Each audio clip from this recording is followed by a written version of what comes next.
Many women nowadays enjoy the femme fatale aesthetics, fashion styles, and just the pure confidence that they exude. But when looking at the dictionary definition for femme fatale, there seems to be an evolution of what exactly a femme fatale is. Merriam-Webster's dictionary states that femme fatale is a seductive woman who lures men into dangerous or compromising situations. Sure, maybe back in the 1800s or in media like films, operas, plays, books, but when it comes to a woman emphasizing this style and this confidence and this personality trait and this aesthetic, it doesn't seem to be the same as the definition that I've just read you. Instead, we need to redefine what a modern femme fatale is. So who is she?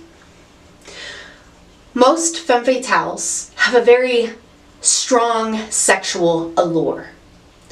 You can see it in their clothes with the long fronts, maybe a long open back, a side slit that goes close up to her hip, but still exuding elegance, class, style.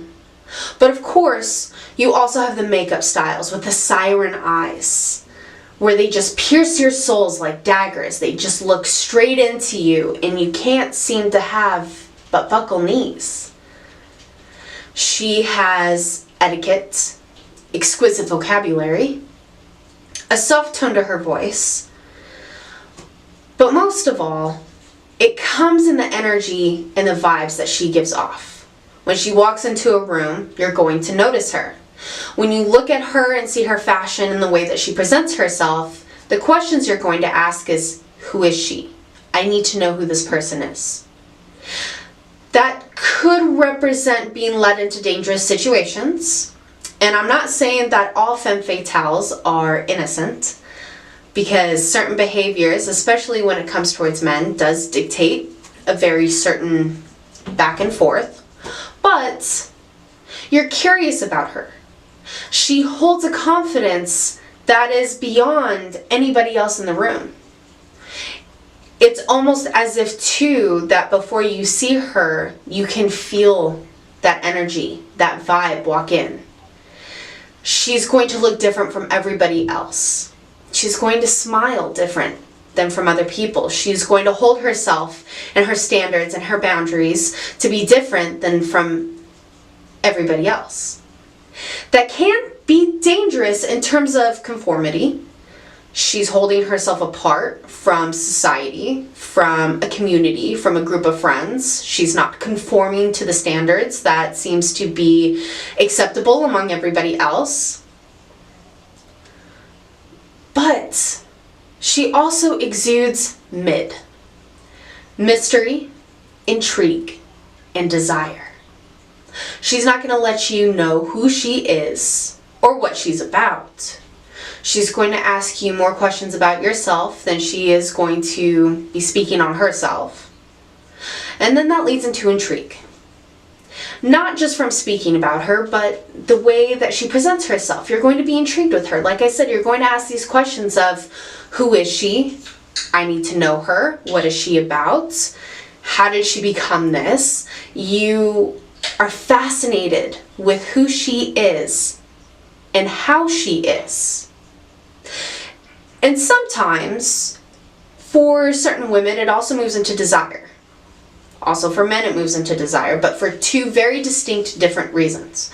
For men, it's to date her. It's to own her, so to speak. It's to be connected to her on all passions, on all levels, and really get down to the nitty-gritty of who this femme fatale is, to get lost in her. For a woman, it could be friendship. It could also be, how do I dress like this? How do I become her? How do I exude that same confidence? How do I have the same vocabulary as her, or just promote such elegant, classy, strong, defining prowess, confidence. I mean, the vocabulary can go on. So when it comes to comparing the definitions, we don't get rid of the Webster Dictionary because in certain medias that does exist and that does have a purpose. But when realizing when others say femme fatale, or they identify as a femme fatale, or the fashion is femme fatale, or the aesthetic is femme fatale, it doesn't mean a dangerous woman who's trying to lure men, like a siren, into dangerous or compromising situations. In my eyes, it means she's powerful, she's confident, she has strength, poise, elegance, and most of all, she lives for herself, and truly only for herself.